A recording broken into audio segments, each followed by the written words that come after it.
জামালপুর ব্লকের পাড়াতল ২ নম্বর পঞ্চায়েতের অন্তর্গত কালাপাহাড় ব্রিজ থেকে পর্বতপুর পর্যন্ত তৃণমূল অপশাসনের বিরুদ্ধে বর্ণময় পদযাত্রা।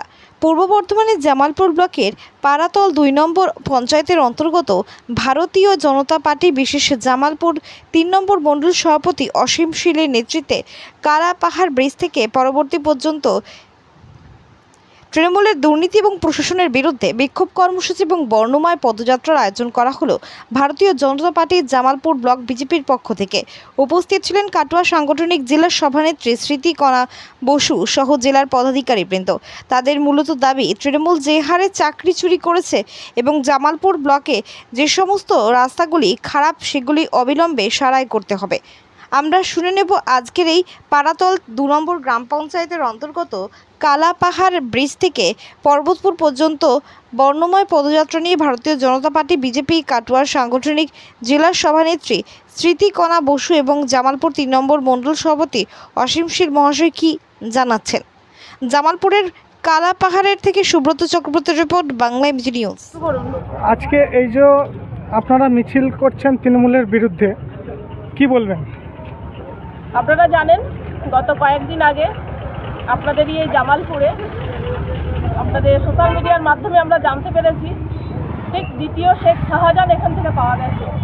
সন্দেশখালীতে ঠিক যেমন সন্ত্রাসবাদী মানুষের উপর অত্যাচার, মা বোনেদের ডেকে পিঠে বানাতো, মানে তোলা তুলতো, তার ঘর থেকে কোটি কোটি টাকা পাওয়া গেল, জলের তলা থেকে একবার সিঁড়ি হয়ে নেমে যাওয়ার মতন একটা সুড়ঙ্গ, মানে সব কিছুই শেখ শাহজাহানের সময় কিছু আমরা দেখতে মানে খামতি কিছু রাখিনি, সবই দেখে ফেলেছি। ঠিক সেরকমই একটা শেখ শাহজাহানের নাকি এখানে জামালপুরে সৃষ্টি হয়েছে। আপনাদের সোশ্যাল মিডিয়ার আপনাদের সংবাদ মাধ্যমে আমরা জানতে পারলাম।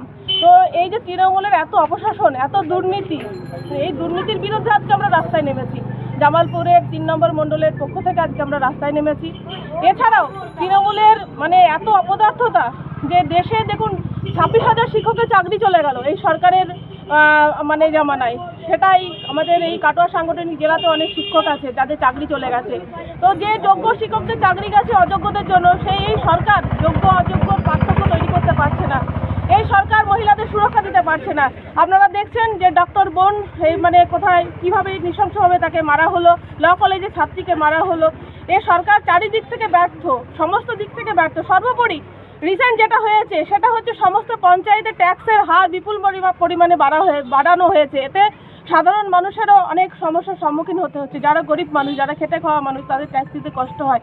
হঠাৎ আমরা দেখলাম যে সমস্ত পঞ্চায়েতে ট্যাক্স এত বাড়ানো হয়েছে। তো এই অপদার্থ সরকার তৃণমূল মানে সরকার আজকে মানুষকে পরিষেবা দিতে ব্যর্থ। এ সরকার চলবে না। মানুষ এর প্রতিক্রিয়া দিচ্ছে, মানুষ আগামী ২৬শে ইলেকশনের প্রতিক্রিয়া দেবে, মানুষ তৈরি হয়ে গেছে। আজকে এই যে অপশাসনের বিরুদ্ধে বিক্ষোভ মিছিল করলেন, কি বলবেন? বিক্ষোভ মিছিল করতে আমাদের ভালো লাগছে না।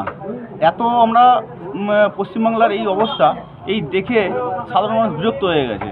তো আমাদেরকে বারবার বলছে সাধারণ মানুষ যে তোমরা রাস্তায় নামো। আমাদের রাস্তায় নেবে আমাদের ভালো লাগছে না। এতটা পরিমাণে চুরির জায়গা এসে গেছে।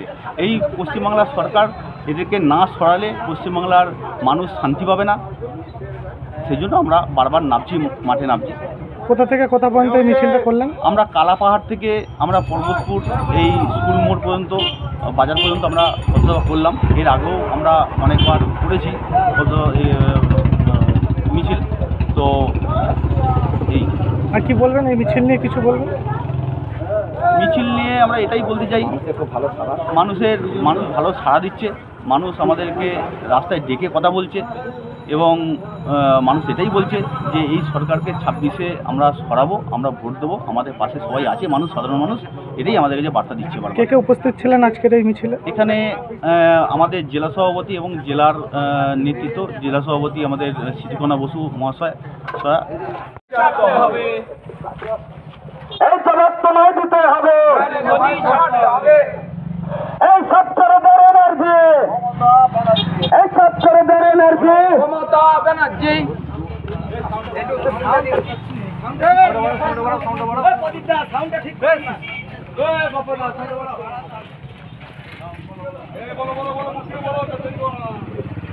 এই বিজেপি রাজপথে চলছে না।